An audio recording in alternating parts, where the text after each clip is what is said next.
Hello everyone, good afternoon. Welcome back to my channel misters lifestyle. তো তোমরা সবাই কেমন আছো? আশা করি তোমরা সবাই খুব ভালো আছো। আর হ্যাঁ, পুজো কিন্তু আর বেশি দিন বাকি নেই, সেই কারণে সবাই কিন্তু তোড়জোড় করতেই ব্যস্ত মার্কেটিংয়ে।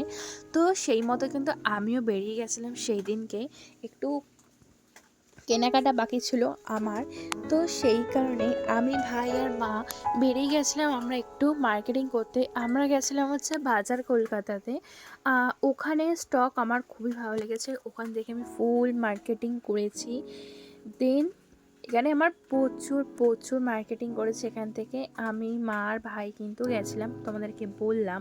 তো দেখো, আর মোটামুটি ভিড় ছিল। আর এখানে হচ্ছে সালোয়ারের কালেকশন আমার অতটাও ভালো লাগেনি, বাট একটা সালোয়ার আমার পছন্দ হয়েছিল, বাট ওটা সেল হয়ে গেছে। যাই হোক, সেই কারণে আমি কিন্তু কোনো সালোয়ার নিইনি।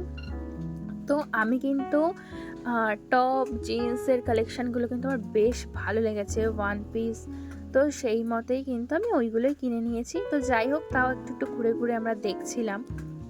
তারপর আমাদের দেখার পর মা কিন্তু আস্তে আস্তে বিলিংগুলো করে নিল, কারণ অনেক জিনিস তো বিলিং করতে টাইম লাগবে। তারপর চলে গেলাম বারুইপুরে জেফার ইন্টারন্যাশনালে। তো ওখান দিয়ে কিন্তু কিছু শাড়ি কিনেছি, কারণ অষ্টমীতে শাড়ি না পরলে ভালো লাগে না, আর আমাদের কয়েকজনকে দেওয়ারও ছিল। সেই কারণে আমি, মা চলে গেলাম জেফার ইন্টারন্যাশনালে। তারপরে আমরা কিন্তু দেখো, এত গরম যে আমি সিগনালে দাঁড়িয়ে দাঁড়িয়েও ভিডিও করেছিলাম। যাই হোক, তোমরা দেখো। আর তারপর চলে গেলাম আমরা একটু খাওয়া দাওয়া করতে। তো এখন কিন্তু মার্কেটিং হাফ করার পর এখন সন্ধ্যেবেলা একটু টিফিন খাবো, সেই কারণে এসছি হচ্ছে স্মৃতিমহলে। দেখি কি খাওয়া দাওয়া করি। তো আমরা কিন্তু এখানে খাবার অর্ডার দিয়ে দিয়েছিলাম। আর এই সাইডটা অনেকটাই সুন্দর, তাই সেই জন্য ওখানেই দাঁড়িয়েছিলাম। আর সেদিনকে প্রচণ্ড গরম পড়েছিল।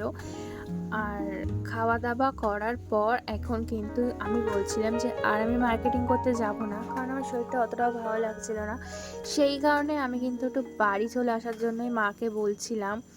আর তারপরেও কিন্তু ডাল্লোর শরীরটা অনেকটাই খারাপ, যার জন্য ওকে হসপিটালিস্টও হতে হয়েছিল। আর সেই জন্য সেরকম কোনো ভিডিও আমি দিতে পারছি না।